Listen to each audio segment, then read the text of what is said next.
I heard once this Scottish dude, he said, you know what they call mulligans in Scotland? I said, what? He said, laying three. Part 3 podcast. Let's fucking go. Stephen Malbon. Oh my goodness. Let's get right into it. Put him down for the birdie, dog. Just a bit outside. Gang is back together. Somebody give me your fucking putter. Hoard the putt in. I had to make it. Hello, everybody. Welcome back to the world famous Part 3 podcast. I'm one of your hosts, Stephen Malbon. My man, J.R. Smith, is down in Dallas. And it's been a minute. We're good to be here together. And what up, Swish? What's going on, brother? How you been? Good, man. I'm in the hotel. Been traveling, running around. Not as calm and collective as you are with that beautiful Pine Valley sweater on in your man cave with the newborn and all that. Yeah, I was just chilling, man. You know, I figured I'd go out there today. It got a little brisk in Dallas today. I think it was a high of a whopping 65.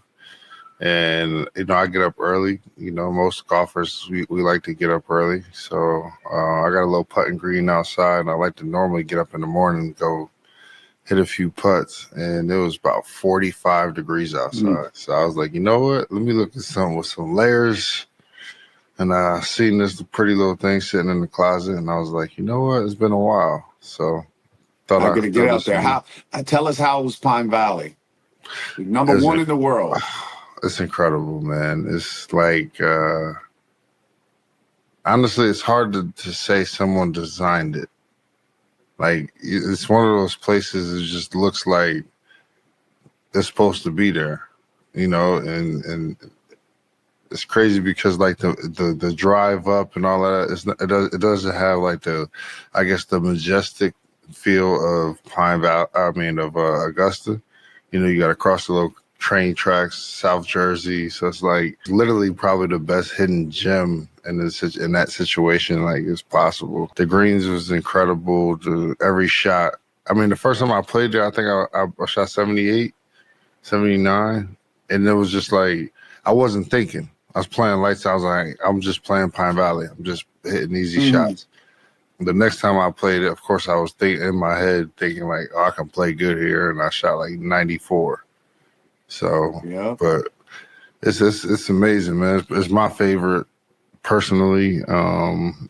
It's hard because I'm very spoiled. I mean, we're very fortunate and spoiled when it comes to golf and golf courses. So we played a lot of great courses.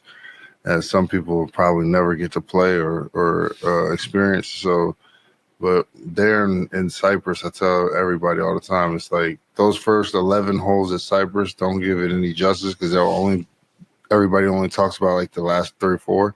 So it's like those first 11 holes are incredible. And at PV, it's like every hole is its own hole and none of them looks the same. It's just like, you can be in a really terrible spot, but you can get up and down, but you can be in an even worse spot if you think you can just get up and down. So yeah. It's a great golf course, though. I love it. Everybody I speak to, it's like, I haven't played it, you know, soon come bucket list thing, of course. But everybody, it's like, well, dude, it's number one. Like, does it seem like, because I played, you know, a handful of the top 10s, right? And yeah. I played, you know, Nationals and Shinnecock and whatever, some good ones, Cyprus. Right. But like, they're like, oh, no, it's number one. For like, sure. It's not maybe number 3. No. It's definitely number 1. That's wild. It's definitely, like, it's definitely number 1. Man. And I think about it, like, every hole, like, literally, it's like, from the tee box, it's just like no. It tells you straight up, no mulligans. Like we play golf out here, and that shit is a man. You think you could just go stripe that hybrid, bro, and from the gate you could be like in a bad position, but you can also it's gettable, it's scoreable. You just got to be able to golf your ball. I heard once this Scottish dude, he said, you know what they call mulligans in Scotland? I said, what? He said, laying three. Ain't no mulligans. Ain't no mulligans. For sure. Three. Stephen Malbon here. We'd like to present to you our sponsor, Glen Grant. Built as the first distillery in Scotland over 180 years ago, the Glen Grant single malt Scotch whiskey brings together inspiration from around the world. The Glen Grant crafts a range of single malt whiskeys, which are delicate and complex with distinctive character. A new offering from the Glen Grant, released this year, is distinguished 25-year-old. It's fantastic and perfect after a long round of golf, or during if you're like us. Matured in American oak bourbon barrels and sherry casks for over a quarter of a century.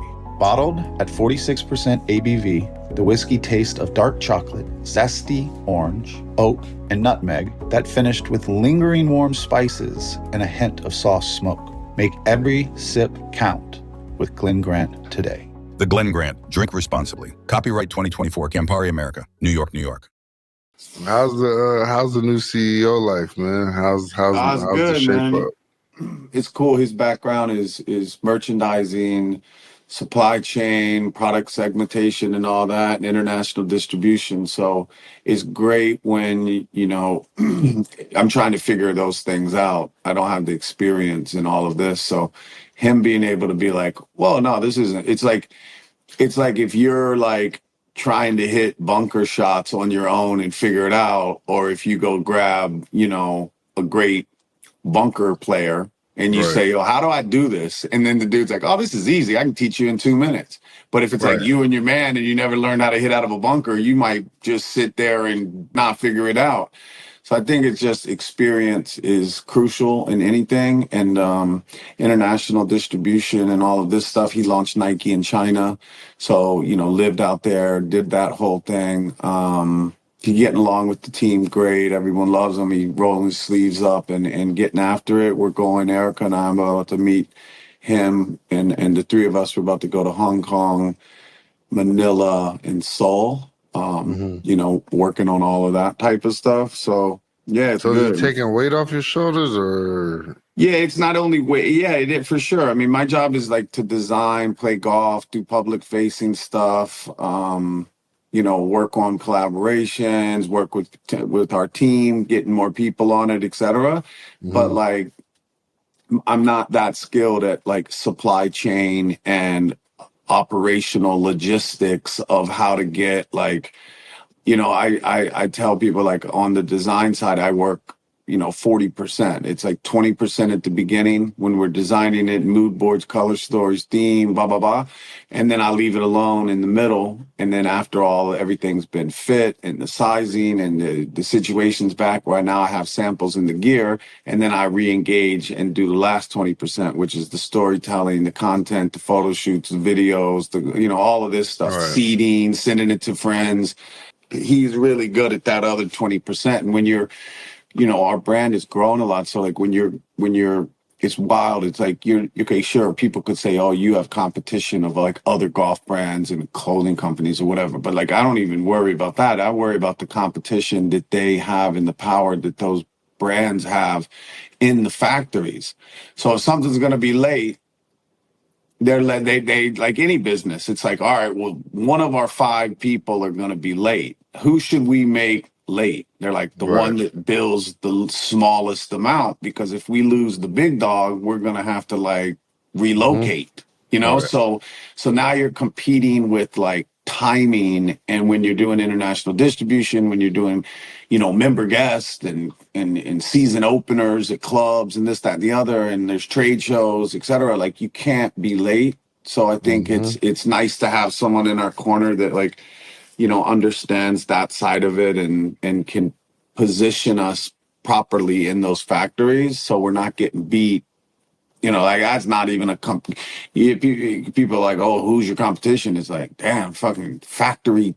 Like being on the calendar of a factory is the competition, not someone picking my shirt or their shirt or whatever the fuck. Like that shit's easier to handle. But I can do that with marketing and other things, design. But that factory and making sure your calendar week doesn't get bumped just because, Ralph Lauren has to make his quarter zips. It's like they're not going to tell Ralph no. Ralph's not going to be late. There's Ralph no ain't gonna late be late. Ralph. No, that's dope. It's dope to get the different version of it opposed to just seeing you doing like the marketing and storytelling and stuff like that. Mm-hmm. All right, Part 3 podcast. The time has come. The merch has arrived. We are now doing merch. Make sure you go to part3podcast.com to go get your merch, dog. You already know we got Steve in the building, so we coming right with it. We ain't playing with y'all. We coming through with shit y'all gonna want to wear and shit y'all need to be wearing. So make sure y'all tune in, tap in, click that buy button. Send that Part 3. Holla at you. I can imagine that shit is nerve wracking and tedious, especially for you and her, and just trying to do it on your own. So bringing him in, it's got to be fucking like having a caddy. It's a caddy. I was about to say it. It's a caddy. It's like you go play Augusta National by yourself. Good luck. Like even like Cypress, I can get the unaccompanied Cypress Point 7 a.m. No range, no caddy. Just take the bag and walk Cypress, right? It's like, dude, I don't even want to be out there by myself. Like, I don't know. I'm not good enough. Like, I don't know what to do. I don't know where I'm going. I don't know what this putt is doing. Nah, this blind torture. So have you like freed up time to like spend time with the kids or like golf more, or is it still? Yeah, I mean, I think it's all. It's the same shit. Like I feel like I never work, but I never take a day off either. I'm just constantly addictive personality and obsessive behavior. So if I'm laying in bed, like doing research and finding old vintage graphics or doing this or texting people, like it's very hard for me to cut off. So it's all kind of goes along, all pretty much the same. So I'm definitely not working less. Some people think like, oh, I hope you're getting more time with your family and golf. It's like, nah, I spend all of my time with my family and golf anyway. That's right. Golfing and designing and being around. That's just kind of what my job is. So it's not like I could just like go get another job now. Like now I'm way busier because dudes are like hitting me like, I have an idea. It's like, let's go. One extra person you got to talk to and Yeah, he's a good one though. So we're excited. Him and Jason did like an hour Zoom yesterday. So that was fun. I seen the Jason content, man. That shit is fire, dog. With little commercial spots. Yeah. Yeah, he's great. Obviously, I watch most of my shit on Instagram and shit like that because I'm not on TikTok. I feel like I'm not old enough. Yeah, I feel like I'm too old or something. Like, I don't know.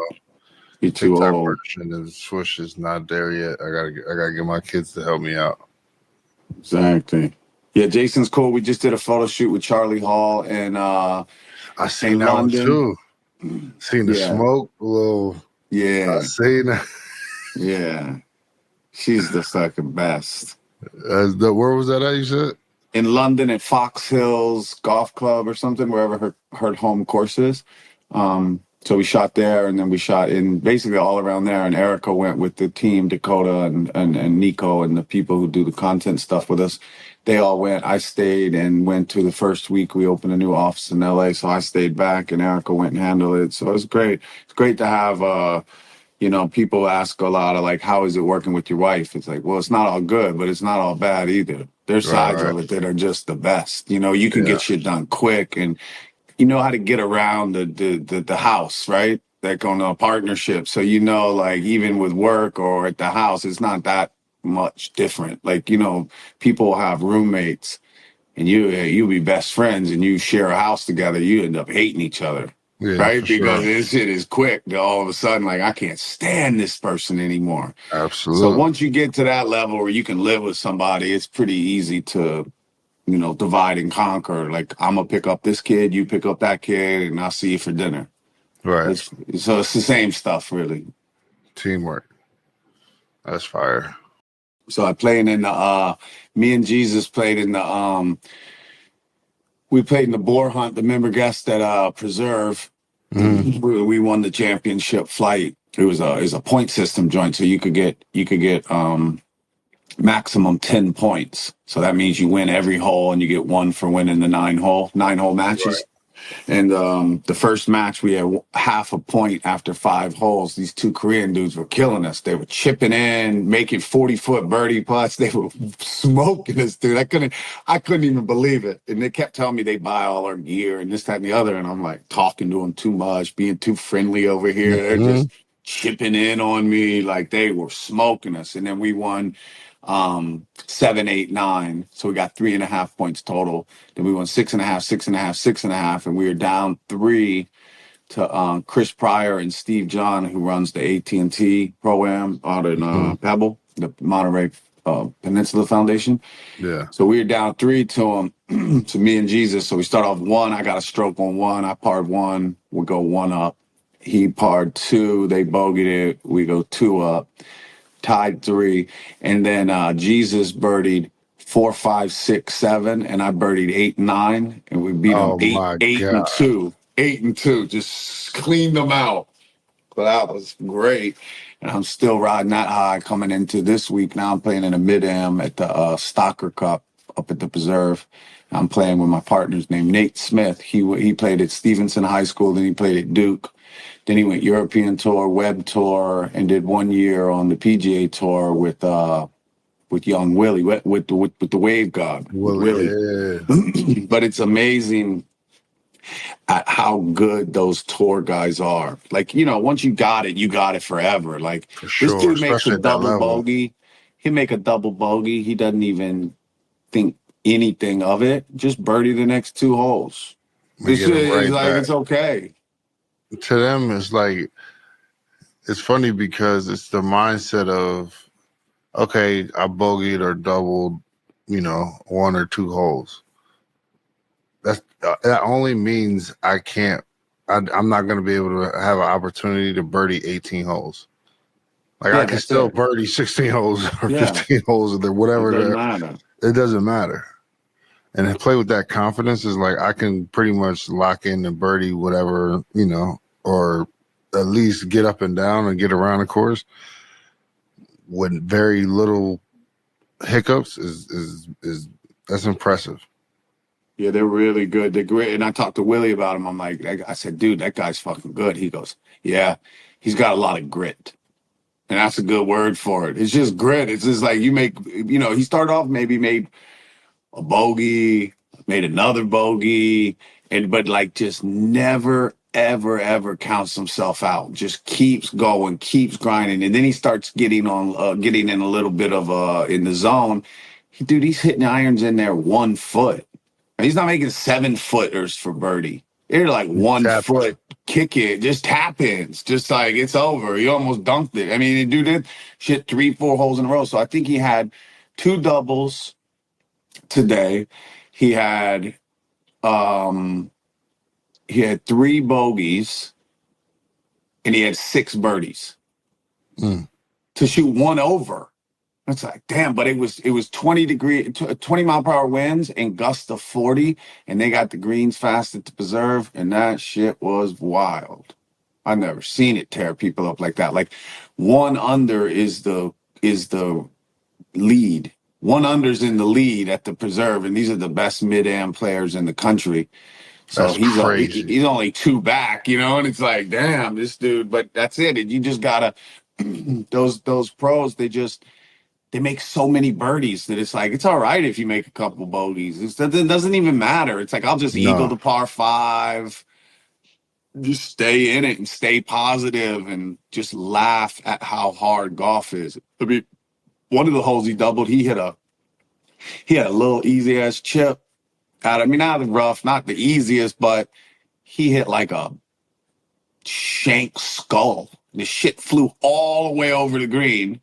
And then chipped it, left it short, missed the putt, double. But he never, it was just like, I said, a good steak ends up in the dumpster sometimes. What you gonna do?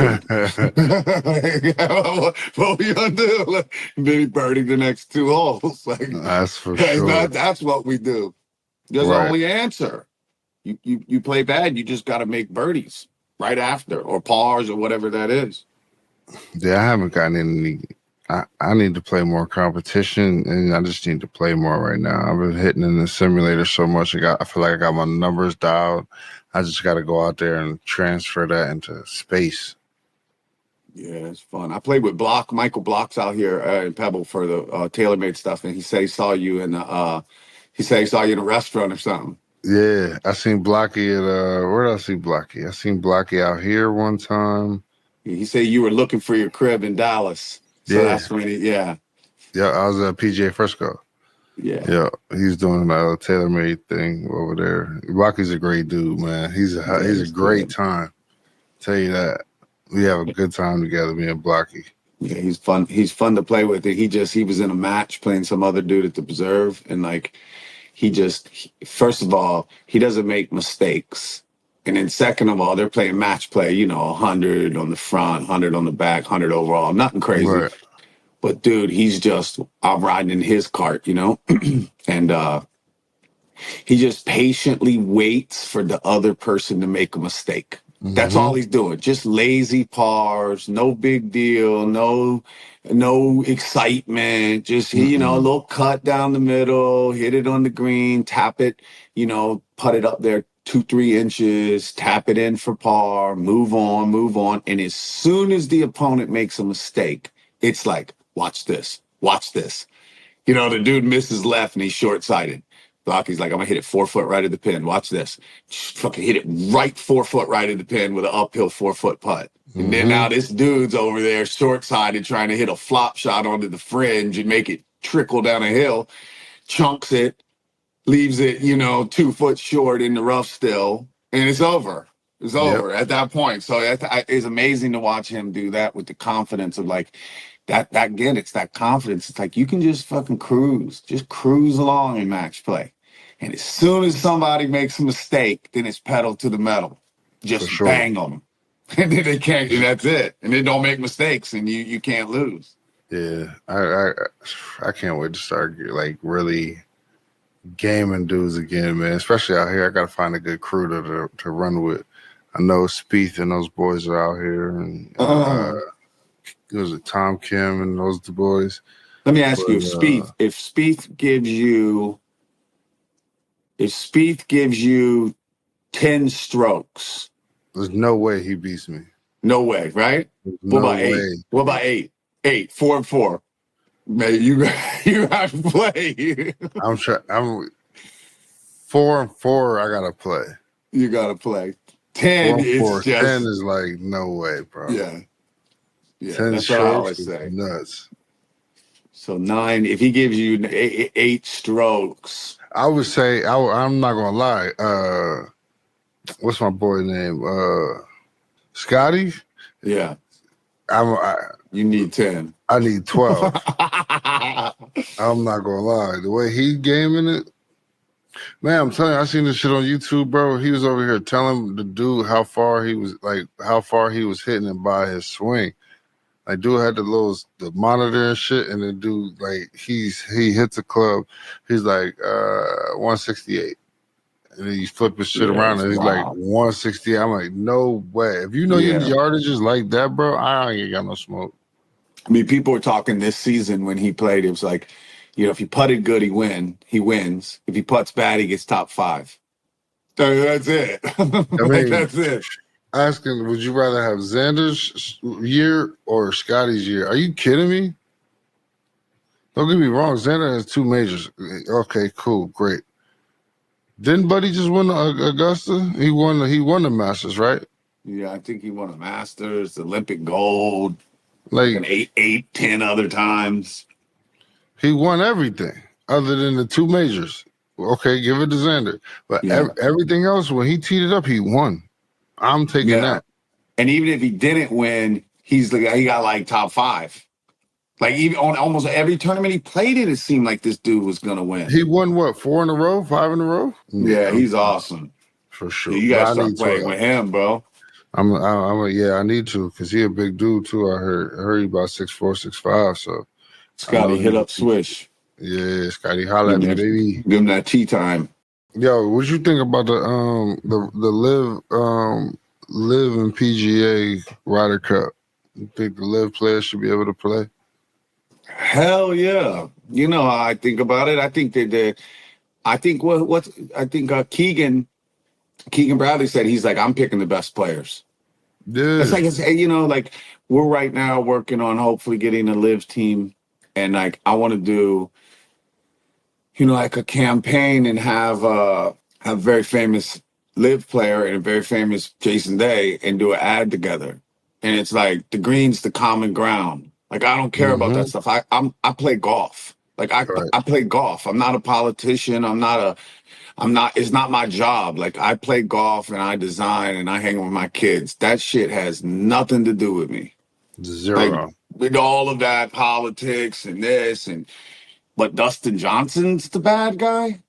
It's like Phil Mickelson. You're gonna pick on my boy, and because of that, they can't play in the Ryder Cup. It's like, I guess, but I don't know, dude. That shit sounds Yeah, I feel you. weird.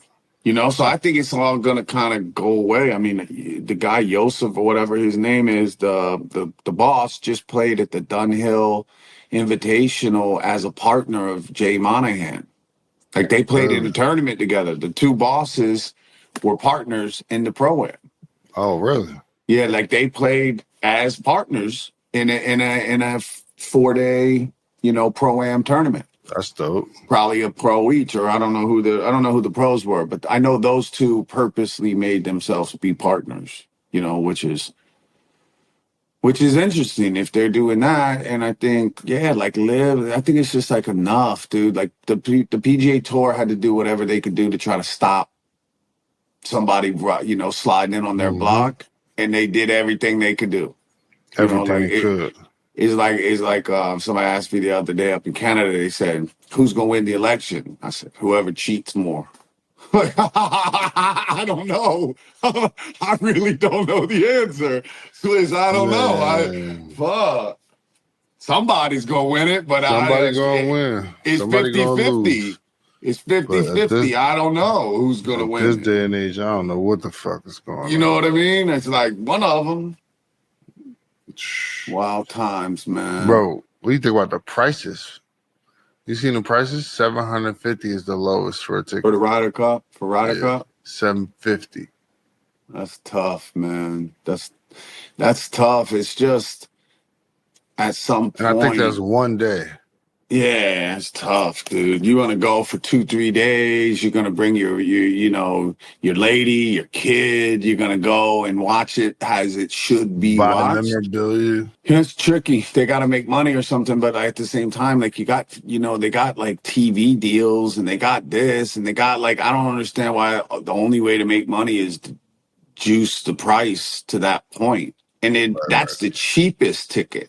$750. It'd be one thing if that was like a good ticket. They had the others for $200, right? Like $200, I get it. It's a long day out there. $200, so that sounds great. Yeah, I don't know, man. It's just the difference I feel even with like the LPGA and the PGA. It's just so different that it's like it's so more accessible, and it's so weird that like what money does to people or to things or to organizations, and like the women, there's less money, so there's less weird. Those dudes get weird, and then everything just gets so weird because it's so much money. Everyone's nervous and so much money and ego, bro. Testosterone, ego. Yeah. It's like, bro, what is going on over here?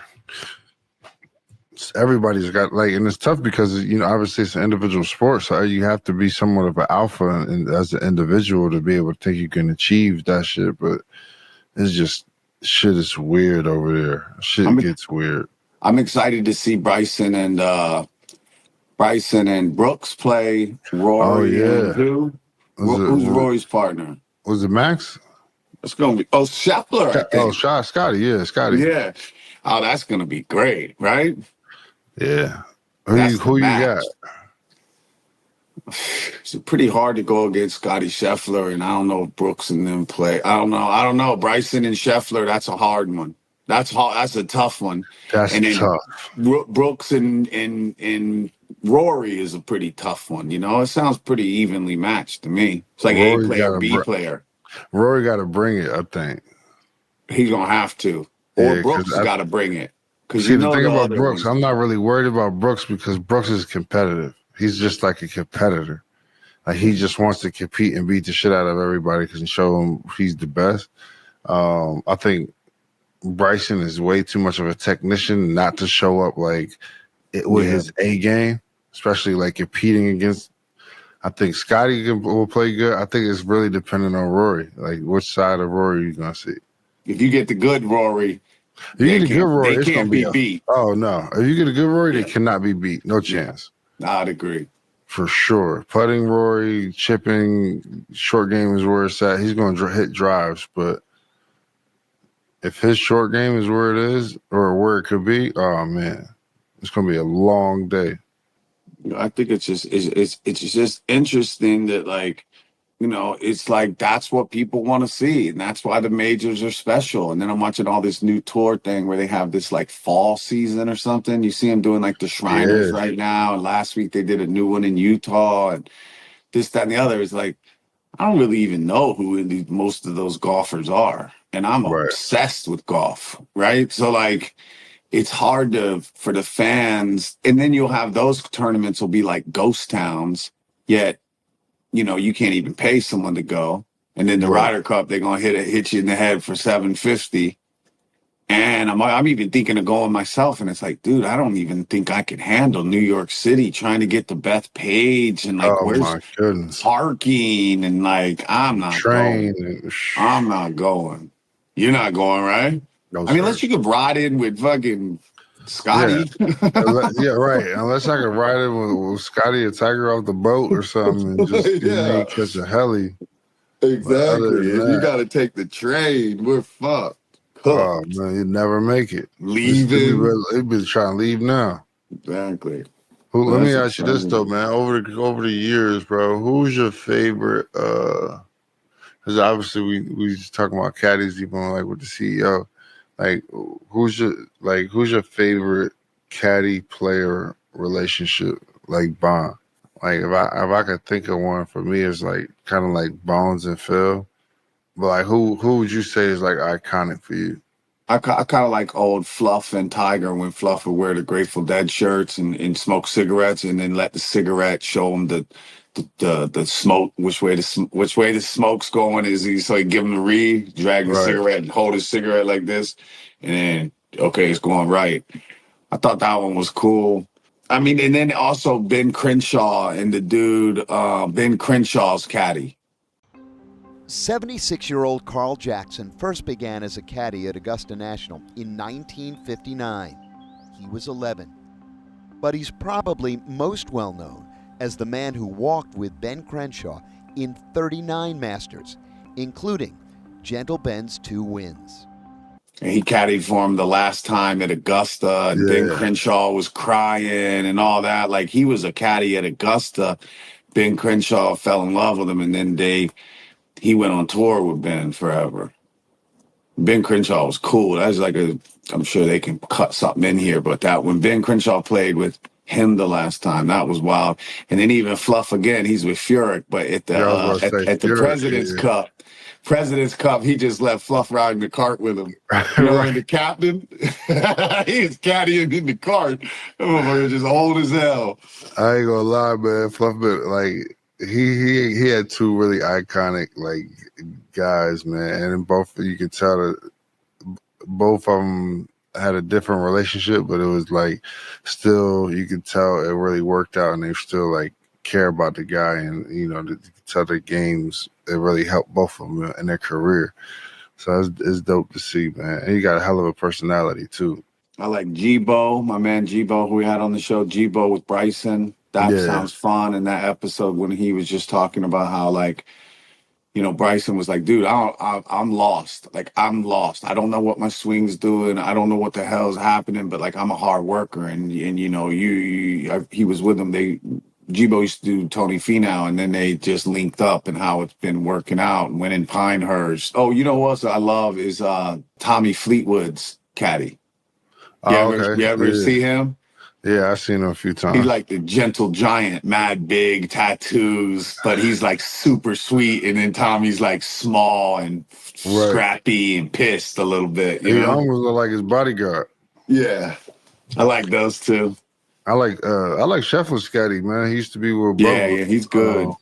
He's What, good, dude. He does the Sunday sermons or something. yeah, Yeah, I man. like him. He It's a keeps great them dude calm. He keeps for them sure. calm and positive, and they both have a lot of faith, So I think the two of Yeah, them work well together. 100%. A lot of dad jokes and shit. We kind of talked about it with with golf and rinky dink towns and shit like that, but it's like kind of like becoming 365 like all year round.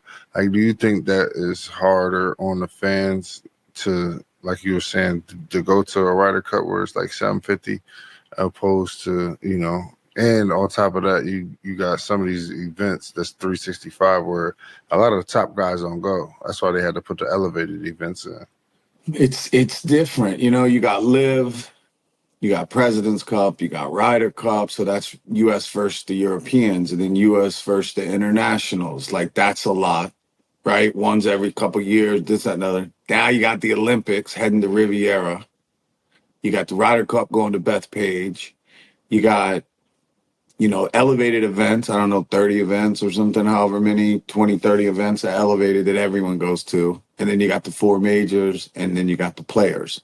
So, like, there's a lot of elevated events, right? Right. When you throw in the Olympics, you throw in the Ryder Cup, the President's Cup, the big live events, the big tour events, the majors. It's like there's a lot happening. Where before it was like four, Right. just the majors, Yeah. or and Ryder Cup, of course, President's Cup, whatever. But even that stuff, like I was in Montreal at the President's Cup, and like that's not the same as the Ryder Cup, Right. right? It's just different. I mean, it's great, but it's different. So, yeah, obviously, I think it makes it.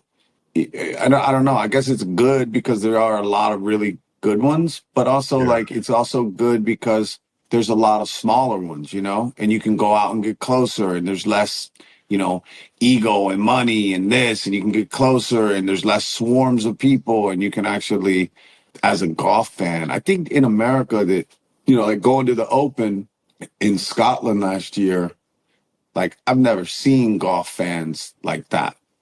It's pouring down raining, cold as shit. Dude, they're out there. There's no way on earth are they gonna go under shelter or leave or say it's not good weather today. If it's pouring down raining in America at a big golf tournament, people are fucking not going. Man. Let alone a little one. Hell yeah. It was like, I'll just watch it on TV. It's cold out there. It's windy. Like people go, but so I think it's if the fans want it, then great. But you also have like the division, like you're saying with the live and the thing, where like people who love live think they gotta hate the PGA, and people who love PGA gotta hate live. It's like, damn. I went to Sure. the live in Vegas and it was a ghost town. And it's like, damn. I don't know if it's Really? Vegas. I don't know if they didn't promote it correctly. Like, I don't know what happened, but like, how could you hate watching Phil Brooks, DJ, so on, go for days of the players out there in Vegas with music playing and drinks flowing. And it's I like, don't know. how you not go to that? Man. Whew. Like, well, it's not the PGA Tour. All right. I don't care what the fuck it is. It's Phil Mickelson, motherfucker, hitting flop shots. What are Right. we doing right now? Nuts. So who you got the breakout player of the year this coming year? Who you think's gonna have the best year? It's hard, man. I mean, it's hard to. I obviously say you'd be crazy to, like you said before, because you bet against Scotty. You're nuts. Nuts. Xander, obviously, I'd say he's going to keep playing really well. It's just those dudes are so good, and they don't have like a lot of weaknesses. I can't really see like a Colin or Max Homa or any of these type of dudes. I just don't know. Like Tommy Fleetwood, like I don't think been on tour 10, 12 years, whatever, and like never won a major and Right. fighting it. I think you get scar tissue at some point, or like Jordan Spieth or Justin Thomas. It's like kind of get cooked at some point, right? Once Ricky Fowler, it's like I don't know if they're gonna be able to go back to like dominating and have crazy, crazy seasons once you get that scar tissue. It's hard to have the confidence. Like Hunter Mahan was like top, Ryder Cup, all that. He got the yips, couldn't chip something, and dude missed cuts for like 6 years straight. Oh, nah. And practiced non-stop. So it's like, maybe like someone like Ludwig or like Michael Thorberg, like those type of like young, don't know they cannot, they're Right. so young, they have pure confidence and like the world is yours type of feeling that they haven't gotten banged up yet, but when you miss a couple cuts and you start fucking overthinking shit and what's my wife gonna say when I get home and what's Oh, my boy. dad thinking and what about my Game is going down. sponsors? I mean, you know it more than I do as an athlete. It's like when you're on, it's great, but when you get fucked up, slumps, it's It's tough. over. It's tough to get out of that shit too, especially if you've been around the game long enough. So I feel like for me in golf, sometimes it's like I don't know how to get the shit back on the tracks. Like sometimes it's just like, all right, cool, just don't hit driver, but like my whole swing feels funky. So Yeah. it's like, how do I get this? How do I reel this shit back in to just make the game as simple as possible? What Hit it about 240. basketball? What about basketball? If back then when you're playing and you don't feel right, what would you do in that scenario? Well, for me, it's easy. I can go back to my fundamentals. Yeah. Ball position, knees, arc, rotation, follow through, stability in my shot, landing same spot depending if it's a catch and shoot, depending on which way I'm going. Shoot the ball higher, shoot a little flatter, depending on what's going on. It's so many different things. But it's easy because I've done it so many times. It's just like, oh, I just got to do this. Or like get my pinky out of the way. Like little shit. Or spread my fingers even more. Mm-hmm. And I guess golf's probably similar, right? For the good guys, but they still can't do it. Like, I can't imagine how many technical shots y'all had in basketball. You have in basketball, but Jason did an interview with Smiley Kaufman the other day, and you can hear him talk about it. But he says basically there's only 9 shots in golf: high, medium, low, cut, high, medium, low, straight, high, medium, low, fade, or draw. And basically, there's only 9 shots. Right.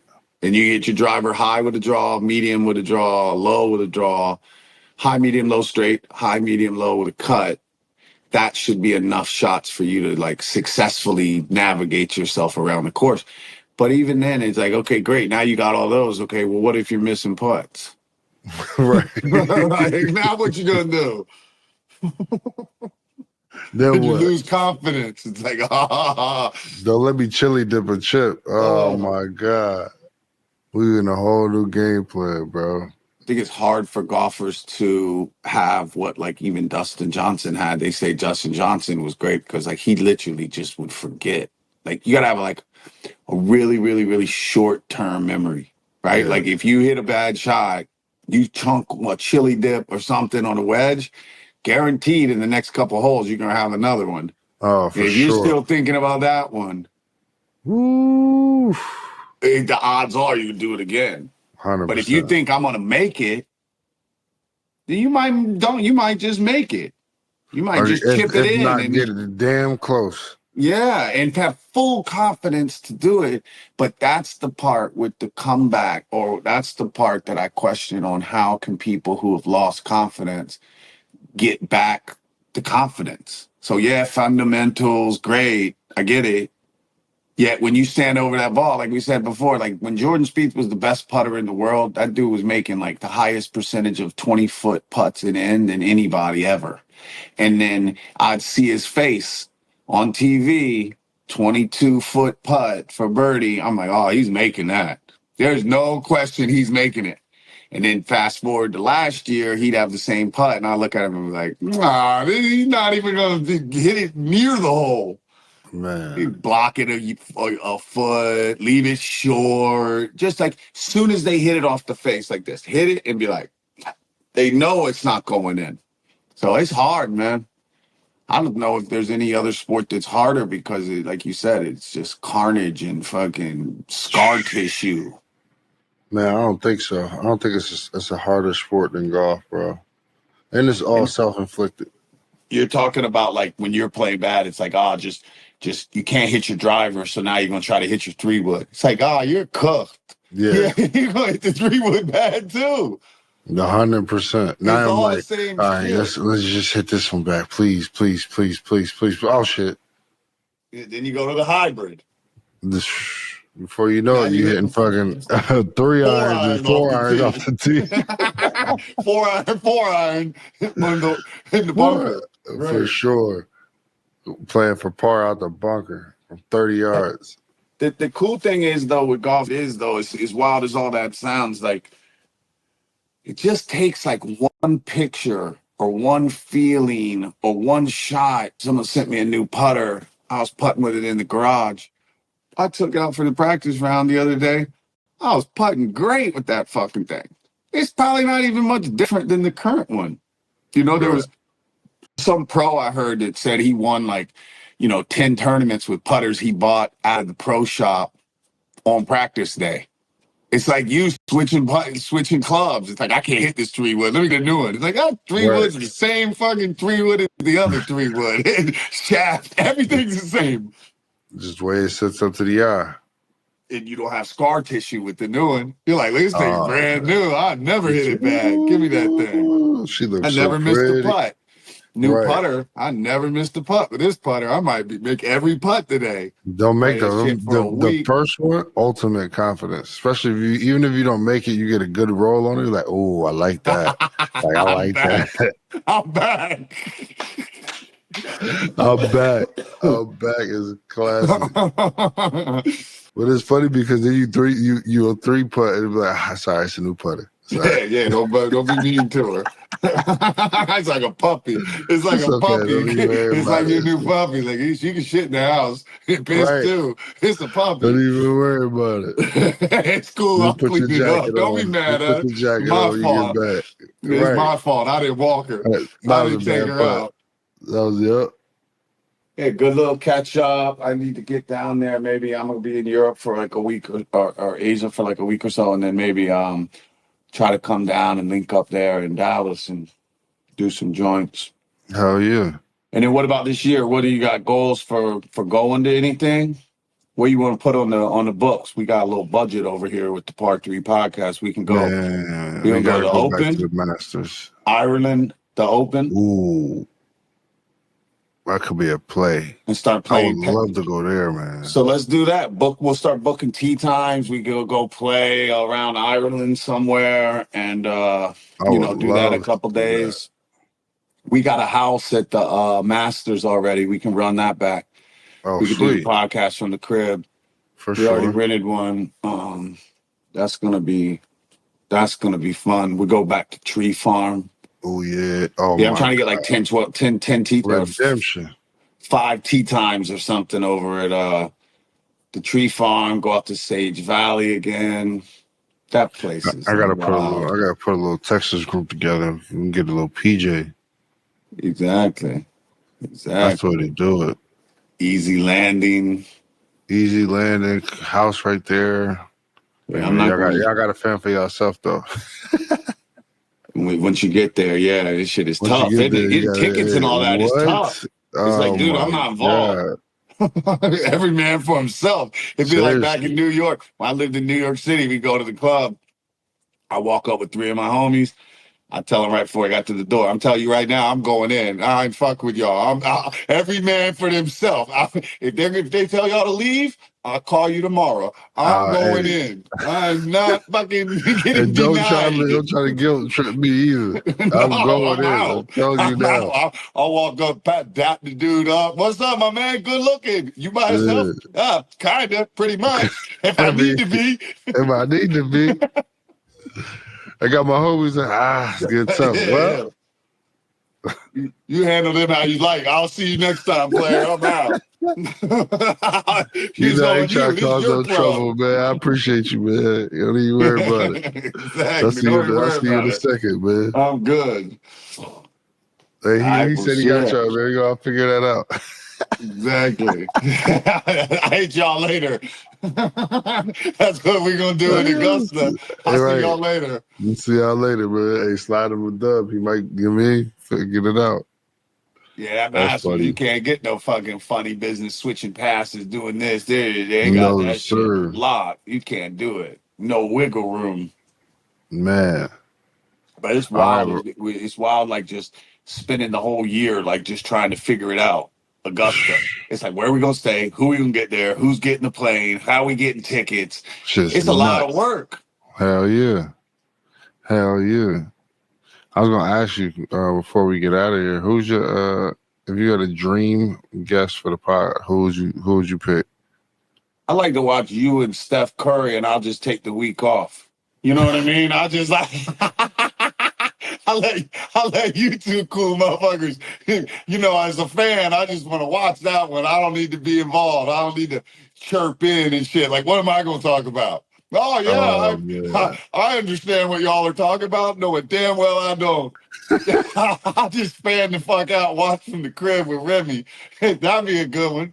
Oh man, yeah, we gotta get Rim Dog on that one for sure. Yeah, Rim would do better than me. I'll be on there like this month. What the hell is he going to ask me? What am I going to ask? Rim going to challenge him ASAP. I can make more 10 footers than you.